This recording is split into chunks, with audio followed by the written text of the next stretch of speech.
Okay, so you want to own a movie theater. On paper, it looks like the worst business idea available to a human being in the year 2026. Streaming killed it. COVID nearly finished the job. The stock everyone associates with the industry spent a year as a punchline traded by people on their phones during lunch breaks. And yet, theaters are still here. Thousands of them. Selling tickets to a product that, technically, you can watch at home 3 weeks later for free. So either every person running a cinema chain is an idiot, or there's a version of this business that has almost nothing to do with the movie. By the end of this video, you'll understand why a theater can sell out a screening and still lose money on it, and why the same theater can be nearly empty and still turn a profit. You'll understand why the popcorn costs more than the ticket, why building one costs tens of millions of dollars before a single customer walks in, and why the largest chain in the world came within weeks of bankruptcy and was saved not by a bank, but by strangers on the internet who liked the stock. If you've ever looked at a business that seems to be dying in plain sight and wondered how it's still standing, this is the one that explains all of them. Here's the part that breaks people's brains. When you buy a movie ticket, the theater doesn't get to keep it. You pay $12. You assume that $12 belongs to the building you're sitting in. It doesn't. It belongs, in large part, to a studio you've never spoken to, thousands of miles away, that made the film. The split is negotiated between the exhibitor, the theater, and the distributor, the studio's arm that handles bookings. And it's not a fixed number.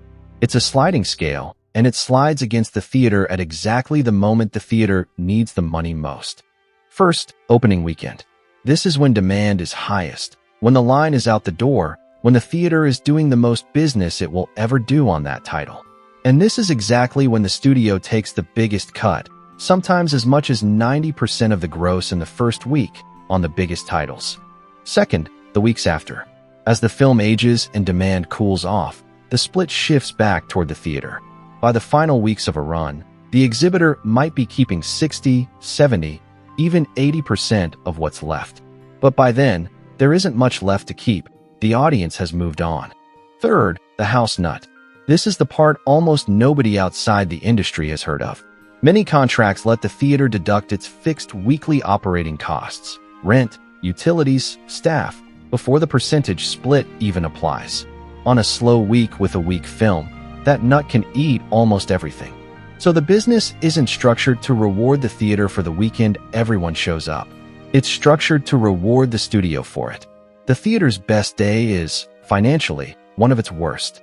Anyway, industry-wide, the number tends to land close to a 50-50 split over the life of a film, averaged across the whole run. That sounds survivable. It isn't, once you know what the theater actually gets to keep from that half. The ticket brings people through the door. The ticket is not the business. Now we get to the question that actually matters. If the studio is taking half the ticket, how does the theater make any money at all? The answer is sitting in the lobby, under a heat lamp, marked up more than any legal product you will ever buy. A medium popcorn at a theater in 2023 averaged $8.14. It cost the theater somewhere around 50 cents to make. That's a markup north of 1,275%.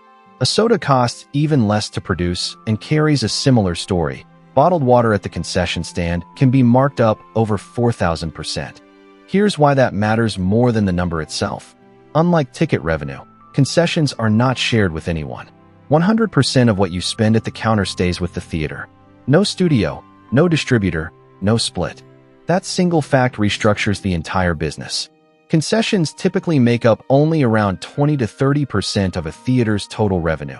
But because the margin runs anywhere from 80 to over 90%, they generate closer to 40 to 50% of total profit. At AMC, concessions account for roughly 36% of revenue. At Cinemark, closer to 39%. A former Regal Cinemas CEO put it plainly to the Los Angeles Times back in 2008. Without concession revenue propping up the model, a movie ticket would cost around $20. Stanford researchers Wesley Hartman and Rickard Gill studied this exact pattern using 5 years of chain data and confirmed what every theater manager already knew instinctively. Keep the primary product, the ticket, artificially cheap to get bodies through the door, then make the actual margin on the thing you sell them once they're captive inside. It's the same logic Microsoft uses selling an Xbox at a loss. then profiting on every game sold after. The overall profit margin on a movie theater, once rent, labor, and utilities are factored in, sits around 4%. That's razor thin. It survives entirely because of what happens at the concession stand, not what happens at the box office. The ticket gets you in the building. The popcorn is what pays the rent. Before you sell a single ticket or scoop a single bucket of popcorn, you have to build the room the movie plays in. And this is where the cinema business stops looking clever and starts looking dangerous. A modern multiplex, the kind with reclining seats and a dozen screens, runs anywhere from $150 to $500 per square foot to construct, depending on the market and the finish level.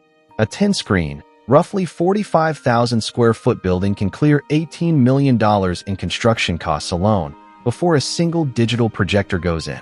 Add those separately. A standard digital projection and sound package runs $200,000 per screen, and a premium large format screen, the kind built for a blockbuster experience, can run $375,000 per screen on top of the room itself. Multiply that across 10, 20, 30 screens, and you're looking at a business that can require anywhere from $7 million for a small multiplex to well over $40 million for a large one, before it has generated a single dollar of revenue. Here's the part that should actually worry you if you're the one signing the lease. Once that money is spent, it's spent on exactly one thing. A movie screen is not a flexible asset. You can't easily convert an auditorium built for 300 people and a 40-foot screen into a gym, a warehouse, or an office. The capital is sunk, literally poured into concrete and structural steel shaped around one specific use. So, anyway, before we go further, if the mechanics of a business like this are the kind of thing you find genuinely interesting, subscribing means you won't miss the next one. It costs nothing, and it helps more than you'd think. That fixed, illiquid cost structure is exactly what turns a bad month into an existential one. Rent doesn't scale down when attendance does. The projector loan doesn't pause because a studio delayed its release calendar. The staff still has to be paid to stand in an empty lobby. A business with a 4% margin and tens of millions in fixed, non-repurposable assets isn't just risky. It's a business that has almost no room to absorb a bad year, let alone a bad decade. The building is the biggest bet in the entire model.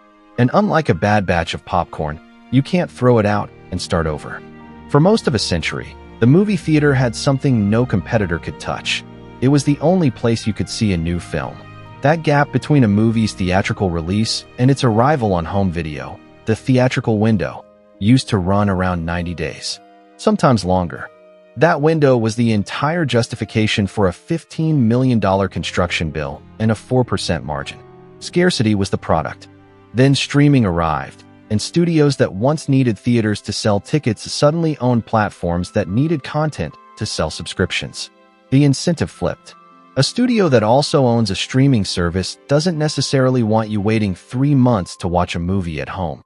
It wants you subscribed now. During the pandemic, several major studios collapsed the theatrical window entirely, releasing films to streaming and theaters simultaneously, or shrinking the gap to a matter of weeks. Some of that has since reversed under pressure from exhibitors, but the underlying leverage never fully returned. The theater used to hold the only key to the room. Now it holds one of several. This matters because everything in segments 1 through 3 assumed a certain volume of people walking through the door. The house not only gets covered if enough people show up. The popcorn only sells if the seats are full. The tens of millions sunk into concrete only pay themselves back over years of steady attendance. Shrink the window, and you shrink the one variable the entire model depends on. The theater didn't lose its product. It lost its exclusivity. And a business built on a 4% margin cannot afford to lose the thing that used to make people show up on day one instead of waiting. If you want to see what happens when thin margins meet enormous fixed costs meet a global shutdown, look at what happened to the largest cinema chain on earth. AMC entered 2020 already carrying roughly $5 billion in debt, the result of an aggressive acquisition run under CEO Adam Aron, buying up chains including Carmike, Odeon, and Nordic for a combined $3 billion. Then COVID hit, and a company with almost no revenue for months had to borrow its way through survival, doubling that debt load to around $10 billion. By late 2020 and into 2021, AMC was, by multiple accounts, weeks from filing for bankruptcy. What saved it wasn't a bank, a bailout, or a hedge fund. It was retail investors, a movement that nicknamed itself the Apes, who piled into the stock during the meme stock era and drove the share price to over $600 at its June 2021 peak.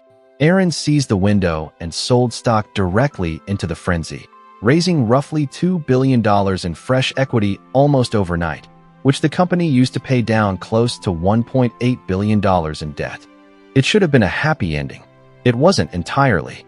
Across that whole rescue period, shareholders were diluted by more than 70%, and the underlying debt never fully went away. AMC still carries close to $8 billion in total debt years later, and the stock, which once traded above $600, has spent parts of 2026 trading under $2. Across town, a different chain didn't get the same rescue. Regal, the second largest circuit in America, is owned by a UK-based parent company called Cineworld. Cineworld filed for bankruptcy in the fall of 2022. It re-emerged as a private company a year later, having shed a significant amount of debt and a significant number of theaters along with it. Same industry, same 4% margins, same fixed cost trap.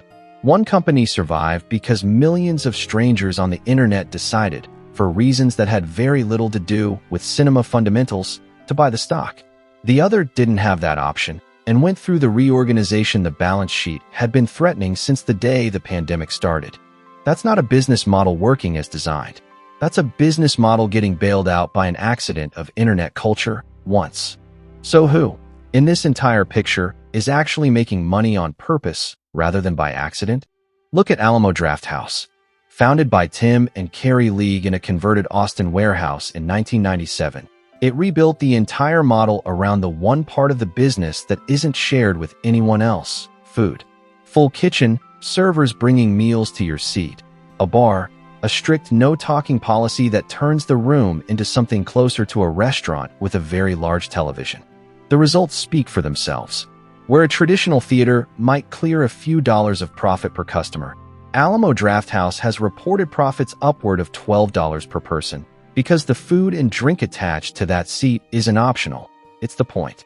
One Alamo location with just 5 screens and 580 total seats generated more than $12 million in a single year, running at an average of only 50% occupancy. Half empty, and still one of the most profitable rooms in the industry. Sony Pictures took notice. In June 2024, Sony acquired Alamo Drafthouse for roughly $200 million, a studio buying an exhibitor, closing the loop between the people who make the movies and the people who profit from the room you watch them in. First, the traditional multiplex model: thin ticket margins, thin overall margins, survival dependent on concession volume and enough screens to spread the fixed costs across. Second, the premium dine-in model, treating the ticket as a cover charge for a restaurant and the food as the actual business. Third, the studio-owned exhibitor, vertical integration that removes the adversarial split entirely, because the same company now owns both sides of that 50-50 negotiation. The cinema business didn't get destroyed by streaming. It got sorted by it. The theater's still running on the old assumptions: cheap tickets, thin margins, hope the popcorn covers the rent, are the ones filing for bankruptcy or trading as penny stocks.